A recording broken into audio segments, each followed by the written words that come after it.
முத்தமிழ் பயிற்சி மையம் தங்களை அன்போடு வரவேற்கிறது. ஸோ இந்த காணொலியில் ஒரு கணக்கு பார்க்க போகிறோம். ஸோ ரொம்ப கடினமான கணக்கை நம்ம ரொம்ப எளிமையாக செய்ய போகிறோம். வாங்க செய்யலாம்.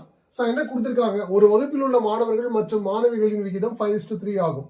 ஒரு தேர்வில் 16% மாணவர்களும் 8% மாணவிகளும் தேர்ச்சி பெறவில்லை எனில் தேர்ச்சி பெற்ற மாணவ மாணவிகளின் சதவீதத்தை காண்க அப்படின்னு கொடுத்துருக்காங்க. ஸோ ரொம்ப எளிமையாக நம்ம ஷார்ட்கட்டில் செய்யலாம். ப்ரொசீஜரில் வந்து ரொம்ப பெருசாக இருக்கும்.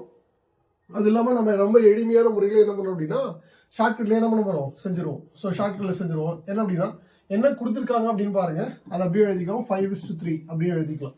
சரிங்களா? அடுத்து எத்தனை சதவீத மாணவர்கள் தேர்ச்சி பெறல? 16. ஸோ அதனால அவங்களுக்கு நேராக நான் எழுதிக்கிறேன். அதே போல் எத்தனை சதவீத மாணவர்கள் அப்படின்னா 8. ஸோ 8 அப்படியே எழுதிக்கிட்டோம். சரிங்களா? இப்போ எழுதிட்டோம் அப்படின்னாக்கல அப்படியே கிளாஸில் வந்து ஒன்று கழிச்சிருங்க. ஒன்று கழிச்சு அப்படின்னா 16லேருந்து 3 கழிச்சா 13.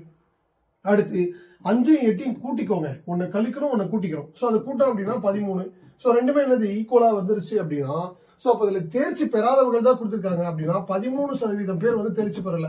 இப்போ மீதி இருக்கிறவங்க எல்லாமே என்னது தேர்ச்சி பெற்றவங்க தான். அப்போ 100க்கு 13 அப்படின்னா மீதி இருக்கிறது எவ்வளோ? 87 பேர் என்னது தேர்ச்சி பெற்றுள்ளார்கள். ஸோ அவ்வளோதான். ரொம்ப ரொம்ப எளிமையாக என்ன பண்ணிட்டோம், இந்த கணக்கு போட்டோம்.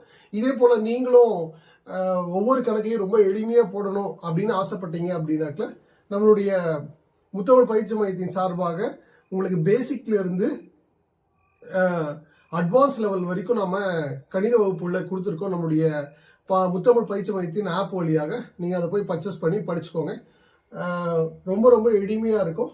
ஸோ ப்ரொசீஜர்லேயும் நடத்துகிறோம், ஷார்ட்கட்லேயும் நடத்துகிறோம்.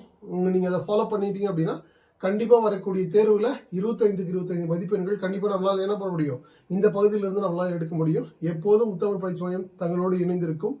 நன்றி.